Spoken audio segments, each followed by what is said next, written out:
Good morning, everybody. It is Wednesday, January 22nd, and we are going to do our prep for the ES. Quick reminder that derivatives trading is inherently risky and past performance is not indicative of future returns.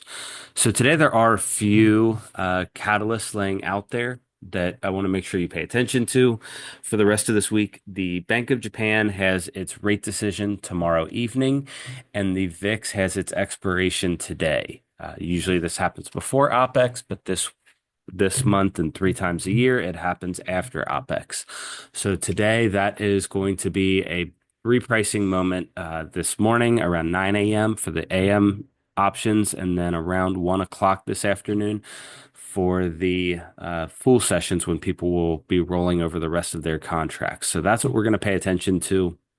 And we'll also watch for any news coming across the board from Trump, any tweets or anything that could be market moving in terms of fiscal policy.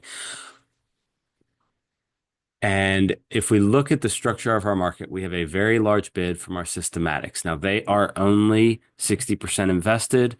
This $45 billion bid today still would only put them around 80% invested. So we still have a lot of cash on the sidelines.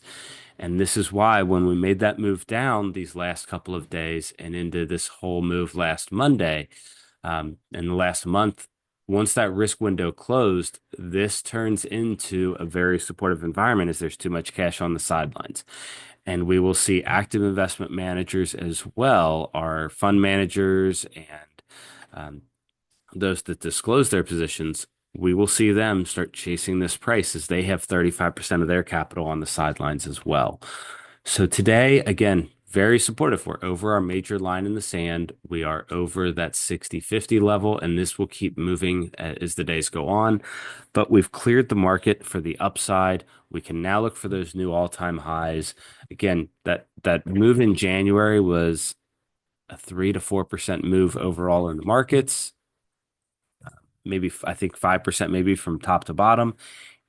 Still haven't corrected the market. So that failing to materialize, we will look for that in the coming months, probably more in April again, like we saw last year when the next big risk window opens. We have major earnings starting next week from the Mag 7, and the rest and earnings season will really kick off after Netflix started yesterday. And again, these kind of moments are where Netflix being an early sign that we are beating expectations. First one of the year, new presidency, again, populist elections. All of these are tailwinds right now for at least the next few coming weeks and months. And we want to watch the VIX as it's elevated over our major level of 15. But if that can come under, then we're going to look for a stronger and longer rally. So what we're going to watch for today and for the week ahead is this line in the sand is key, as that tells us not to get too short biased too early. We're going to look for a move up towards 61.59.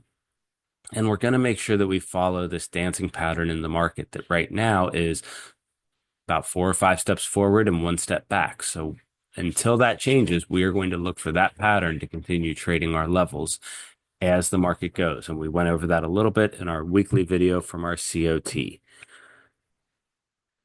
That's it for today, guys. If these help you, please like and subscribe and have a great day and a great week trading.